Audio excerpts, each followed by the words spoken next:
Actually अपना birthday celebrate करने आई हूँ। तो मैं इस वीडियो में आपको बताऊँगी क्या क्या जगह घूमनी चाहिए आपको और क्या क्या अच्छाइयाँ हैं इस जगह की। तो सबसे पहले मैं आपको बता देती हूँ फ़्लाइट्स के बारे में। फ़्लाइट्स दो जगह से हैं, एक है दिल्ली टू बाकू एंड दूसरी है मुंबई टू बाकू।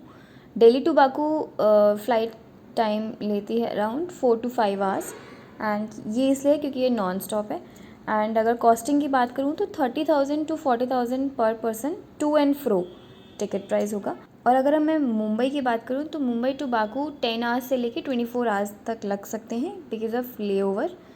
एंड इसकी कॉस्टिंग थोड़ी ज़्यादा पड़ती है, 40 to 45,000 पर हेड टू एंड फ्रो। तो अगर आप अपनी टिकट बुक कराते हैं 3 to 4 मंथ्स प्रायर तो चार्जेस 30,000 अराउंड पड़ेंगे टू एंड फ्रो पर पर्सन। एंड अगर आप 15 to 20 डेज़ पहले कराते हैं तो फिर 40 to 45,000 per person to and fro ticket price पड़ेगा। इसके बाद हम बात करते हैं वीज़ा की। तो वीज़ा ई वीज़ा जो है ये 3,000 to 3,500 पर पर्सन पड़ेगा। इसके प्रोसेसिंग में 1 to 3 डेज़ लगते हैं। तो आप जब भी जाने से पहले एटलीस्ट 3 to 4 डेज़ पहले आप अपना वीज़ा अप्लाई कर दें। अगर कैंसिल भी होता है किसी वजह से तो आपके पास टाइम हो कि आप दोबारा री अप्लाई कर सकते हैं, क्योंकि वैलिडिटी इसकी 30 डेज़ की है और कोई भी यूजुअली वैसे 3 to 4 डेज़ के लिए घूमने जाता है। Best time to visit Baku अगर हम बात करें तो ये है मार्च टू अप्रैल, क्योंकि ये स्प्रिंग टाइम है तो इधर स्नोफॉल भी नहीं है और गर्मी भी नहीं है। प्लस इसके अलावा आप आ सकते हैं सितंबर टू अक्टूबर, क्योंकि वो ऑटम टाइम है तो उसमें भी ना ज़्यादा ठंडी है ना ज़्यादा गर्मी है। लेकिन June to August not at all recommended, क्योंकि गर्मी बहुत ज़्यादा है, हीट वेव्स बहुत ज़्यादा आती हैं इस समय। एंड विंटर्स में बजट फ्रेंडली है बट स्नोफॉल बहुत ज़्यादा है तो उसकी वजह से कभी कभी रास्ते बंद हो जाते हैं। लाइक अगर आप हिल स्टेशन जाना चाहते हैं लाइक गबाला तो आप नहीं जा सकते क्योंकि वहाँ रास्ते बंद हो जाते हैं स्नोफॉल की वजह से। तो इसलिए बेस्ट टाइम है मार्च अप्रैल और सितंबर टू अक्टूबर। अब अगर बात करें सिम कार्ड की तो यहाँ चलता है अज़र सेल। अज़र सेल का कॉस्ट है अराउंड 1,000 to 1,200 रुपीज़, जिसकी वैलिडिटी है 30 डेज़। उसमें डाटा मिलता है 10 GB या 15 GB मिलता है। अगर आप ज़्यादा डाटा लेना चाहते हैं तो 1,500 से 2,000 तक की सिम मिल जाएगी, जो कि ईजिली अवेलेबल है, आप किसी भी स्टोर से ले सकते हैं। मैं रेकमेंड करूँगी कि आप लो डाटा वाली सिम ही लें, क्योंकि जगह जगह पे ओपन वाईफाईज़ हैं। आप रेस्टोरेंट जाएंगे, कहीं भी आपके होटल है, उन सब में वाईफाई अवेलेबल है। तो आप 10 GB आपके लिए सफिशिएंट है, क्योंकि आपको सिर्फ कैब बुक करनी है बेसिकली उस। अब अगर हम बात करें लैंग्वेज की तो यहाँ पे अज़री लैंग्वेज चलती है। तो बहुत सारे लोगों को इंग्लिश नहीं आती है, उनको सिर्फ अज़री ही समझ आती है। तो उसके लिए आपको अपने फ़ोन में ऑफलाइन मोड पे गूगल ट्रांसलेटर डाउनलोड करना पड़ेगा। उससे आप इजीली कम्युनिकेट कर सकते हैं। So now let's start our day 1। हमारा डे 1 का फर्स्ट स्टॉप है Heydar Aliyev Center. Heydar Aliyev Center एक तरह का म्यूज़ियम कम ऑडिटोरियम है। यहाँ पे बेसिकली एग्जिबिशंस होते हैं, फंक्शंस इवेंट्स ऑर्गेनाइज होते हैं। इस म्यूज़ियम में जाने के लिए टिकट लगती है जिसका प्राइस है 15 अज़रबैजान मन्नत। इंडियन रुपीज़ में देखें तो 745 रुपीज़ पर हेड। मैं आपको बता दूं यहाँ पे जो 200 मन्नत का नोट चलता है उस पर भी हैदर अलीव सेंटर की फ़ोटो है।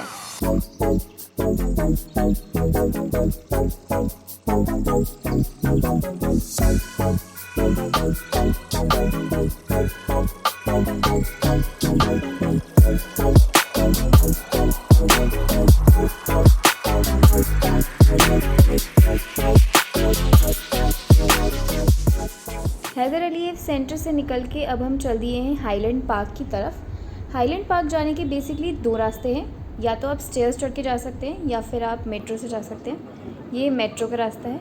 मेट्रो का प्राइस है 1 Azerbaijan manat which is equals to 50 rupees. ये सिर्फ एक साइड के टिकट का प्राइस है। अगर आप उधर से भी वापस मेट्रो से ही आते हैं, स्टेयर से वापस नहीं आते हैं, तो आपको 50 रुपीज़ एक्स्ट्रा पे करने पड़ेंगे। तो ये है हाईलैंड पार्क। हाईलैंड पार्क से हम ले सकते हैं पैनोरामिक व्यू पूरी सिटी का, क्योंकि ये जो हाईलैंड पार्क है ना ये पूरी सिटी के एकदम सेंटर में है और ये है हाईएस्ट पॉइंट इस पूरी सिटी का। ये सामने आप जो देख रहे हैं ये है बाकू आई, और ये जो सी दिख रही है आपको ये है कैस्पियन सी। और बाकू आई के जो साइड में है ये है डेनिस मॉल। यहाँ बेस्ट टाइम है आने का अराउंड 5 to 6 PM, ताकि आप नाइट व्यू भी ले सकें। जैसे कि ये है फ्लेम टावर्स, ये है नाइट व्यू बेसिकली। तो यहाँ पे आप शाम को आएँ 5 to 6 PM अराउंड, जिससे कि आप दिन में भी नज़ारा देख सकते हैं और रात का भी नाइट व्यू देख सकते हैं। यहाँ पे रात में तो ये सिटी यहाँ से बहुत ही ज़्यादा खूबसूरत नज़र आ रही है। हेलो एवरीवन, आज हम जा रहे हैं गबाला। गबाला बाकू का हिल स्टेशन है जो कि यहाँ से है 4-4.5 घंटे की दूरी पे है। तो हम लोग सुबह निकल गए हैं नाश्ता करके 9 बजे अराउंड। अब पहुँचेंगे, ऐसा मुझे भैया ने बोला है, पहुँचेंगे कि 1 बजे तक पहुँचेंगे। गबाला में हम जाएंगे तूफ़ान टाग, फिर तूफ़ान टाग से हम जाएंगे केबल कार से ऊपर का व्यू लेंगे। हमने जो टैक्सी बुक की है गबाला के लिए वो हमने होटल से ही बोला था, होटल वालों को ही। तो उन्होंने 170 मन्नत चार्ज किया है टू एंड फ्रो 2 लोगों का। ये 170 इसलिए था क्योंकि छोटी गाड़ी थी। अगर आप ज़्यादा लोग हैं तो बड़ी टैक्सी भी बुक कर सकते हैं। एंड हम लोगों ने जो एक्सचेंज कराई थी करेंसी डॉलर्स को मन्नत में, वो हमने अपने होटल से ही कराई थी। वो लोग $100 का 165 मन्नत आपको पे करते हैं। तूफ़ान ताग में केबल कार से जब हम ऊपर जाएंगे तो उसके लिए टिकट लगेगी, तो उसका प्राइस है 19 मन्नत। यहाँ जो लास्ट केबल राइड है ना वो है शाम 5 बजे। तो आप मेक श्योर करें कि आप वापस आते वक्त शाम 5 बजे से पहले अपनी केबल कार में बैठ जाएं। ये जगह एक्चुअली हिल स्टेशन है, तो ये विंटर्स में बहुत ज़्यादा प्यारी लगती है क्योंकि स्नोफॉल यहाँ पे बहुत ज़्यादा होता है और यहाँ पे एक्टिविटीज़ भी बहुत ज़्यादा होती हैं, like skiing, gondola rides, snowboarding. Winters में बहुत सारी एक्टिविटीज़ होती हैं।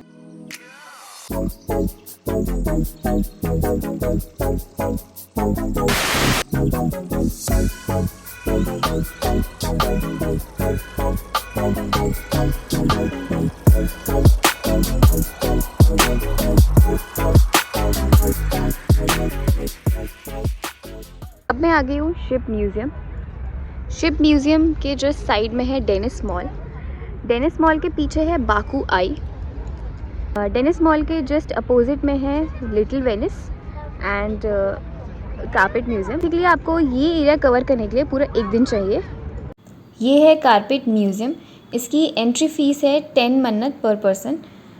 मुझे ज़्यादा वर्थ नहीं लगा, तो आप ये स्किप कर सकते हैं क्योंकि मुझे ऐसा कोई कारपेट में इंटरेस्ट है नहीं, बहुत ज़्यादा कुछ यूनिक नहीं था। ये देखो, ये है फ्लेम टावर्स। और अब हम जा रहे हैं लिटिल वेनिस, पास में ही है वॉकिंग डिस्टेंस पे। ये है little Venice. Little Venice basically एक साइट सीइंग प्लेस है। यहाँ आके आप बहुत सारी पिक्चर्स क्लिक करवा सकते हैं और वीडियोस बना सकते हैं। दैट्स इट, इतना ही है little Venice. Just for knowledge मैं बता देती हूँ, यहाँ पे मेडिकल स्टोर को हम एप्टेक बोलते हैं। अगर किसी को चाहिए कोई भी रिक्वायरमेंट तो वो विज़िट कर सकता है। गाइस, यहाँ बहुत ज़्यादा ठंड है, बहुत ही प्यारा वेदर है यहाँ का। मैं यहाँ पे वैसे तो गर्मियों के अकॉर्डिंग कपड़े लेकर आई थी। मुझे लगा था शायद अप्रैल में इतनी ज़्यादा ज़रूरत नहीं पड़ेगी, लेकिन यहाँ का टेम्परेचर तो वैसे तो 10-11 डिग्री सेल्सियस ही है, बट ठंड बहुत है क्योंकि हवा बहुत है। बाकू का मतलब ही है सिटी ऑफ विंड्स, इसलिए ठंडी हवा जो है ना उसकी वजह से बहुत ज़्यादा ठंड लग रही है। तो मैं इसलिए अपने साथ एक कैप भी रख रखी हूँ। अब मैं जैसे ही कैब से उतरूँगी सबसे पहले मैं कैप लगाऊंगी, फिर ही कहीं घूम सकती हूँ। It's very very cold.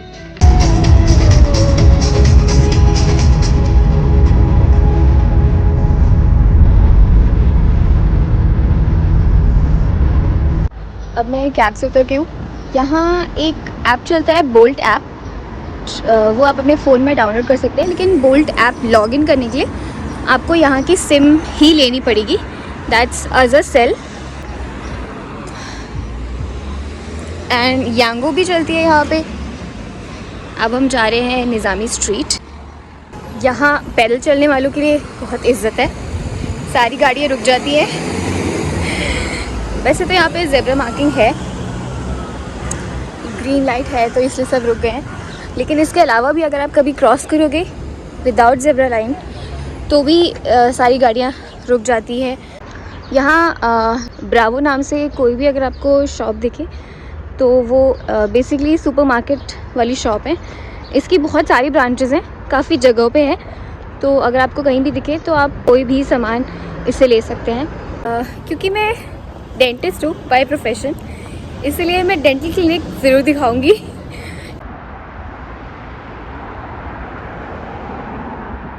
यहाँ पे लोगों ने यूजुअली गोल्ड की प्रोसेसेस बहुत ज़्यादा करवाई है एंड एस्थेटिक्स का भी बहुत स्कोप है यहाँ पे। लोग लिप फिलर एंड बोटॉक्स बहुत करवा के घूम रहे हैं। मुझे तो शायद ही कोई इंसान मिला होगा, आई मीन फीमेल, जिसने नहीं कराया हो। यहाँ रोड क्रॉस करने के लिए भी सबवेज बने हुए हैं और सबवे में एंट्री और एग्ज़िट के लिए एस्केलेटर्स बने हुए हैं। बहुत ही डेवलप कंट्री है ये। हमारी फ़्लाइट में 165 की ऑक्यूपेंसी थी एंड 165 के 165 इंडियंस थे। अब हम पहुंच गए निज़ामी स्ट्रीट। निज़ामी स्ट्रीट बेसिकली बाकू की नाइट लाइफ के लिए फेमस है। यहाँ मैकडॉनल्ड्स भी है, कोस्टा कॉफ़ी भी है, ज़ारा का शोरूम भी है। यहाँ है पिंक एसेसरीज़ के साइड से एक गली जा रही है जिसमें है शाही दरबार, दिल्ली दरबार। यहाँ इंडियन फूड आपको इजीली मिल जाएगा। आई हूँ एक परफ्यूम की शॉप में, मैं दिखाती हूँ। इसका प्राइस है 15 ml, 10 मन्नत में देते हैं। ये है प्राइस।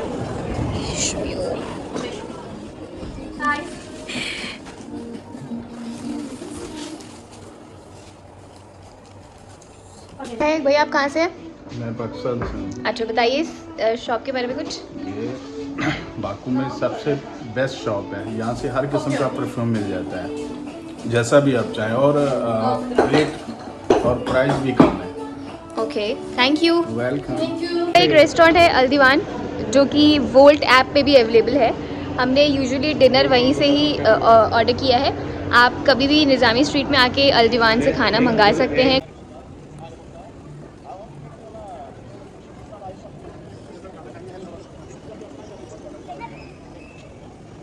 यहाँ की बकलावा वगैरह चनार से टेस्ट फ्री है। आज इंडियन स्वीट्स यहाँ पे अवेलेबल है। Let me show you. अच्छा यहाँ की स्वीट्स है ये बाकू की। अच्छा यहाँ की ट्रेडिशनल स्वीट्स अवेलेबल है। बकलावा, यहाँ की ट्रेडिशनल बकलावा। और ये वाली बकलावा तो इंडिया में भी मिल जाती है, बट आप यहाँ से भी ले सकते हैं। इसमें वॉलनट का भी टेस्ट आएगा, इसमें नहीं आएगा। लेकिन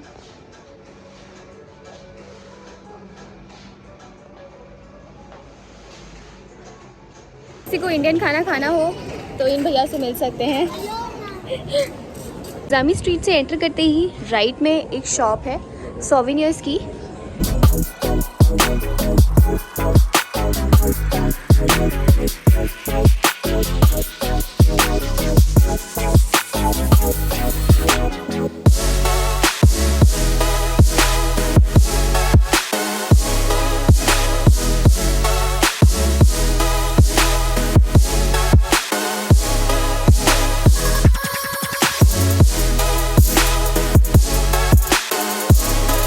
ये है ओल्ड बाकू की वॉल।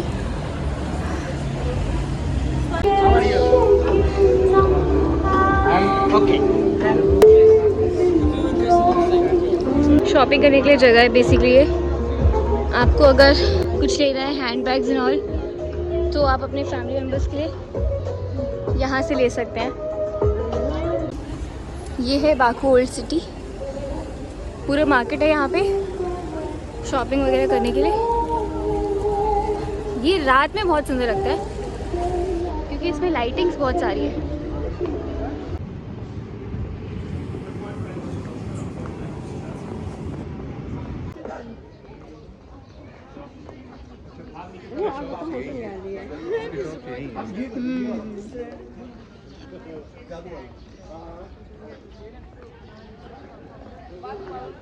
ये है मेड इन टाज। वहाँ भी शॉपिंग करने के लिए बहुत सारे शॉप्स हैं। इधर आइसक्रीम को डोंडोरमा कहते हैं। आप आएंगे तो यहाँ पे टर्किश आइसक्रीम भी ट्राई कर सकते हैं।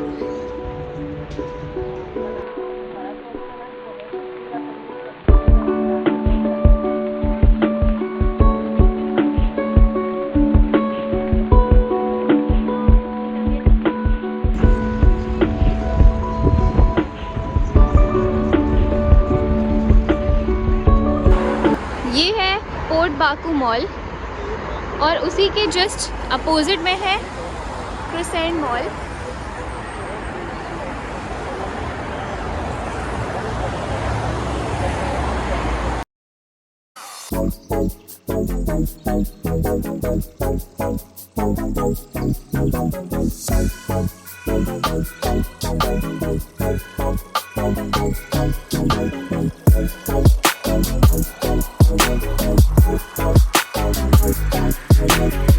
अब मैं पहुंच गई हूँ अपने होटल जहाँ मैं स्टे कर रही थी।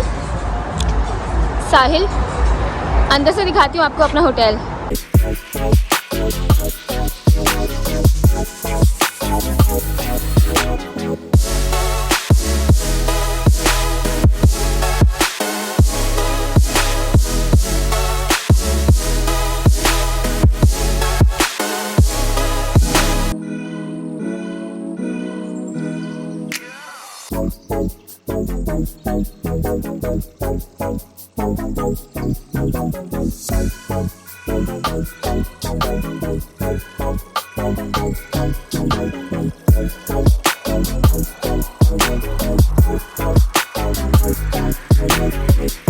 गाइस, अब हम जा रहे हैं एयरपोर्ट।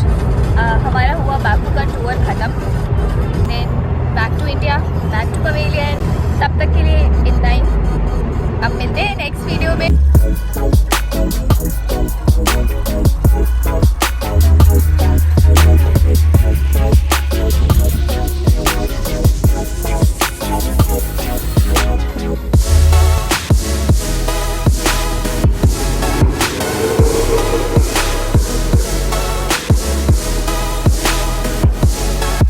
ये है बाकू एयरपोर्ट पे सलाम लाउंज।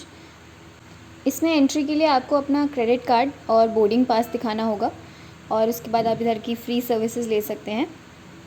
ये बहुत छोटा सा था क्योंकि दिल्ली का जो ऑन काम लाउंज है वो बहुत ही अमेजिंग, बहुत बड़ा सा है और ज़्यादा कुछ खाने की वैरायटी भी नहीं थी यहाँ पे।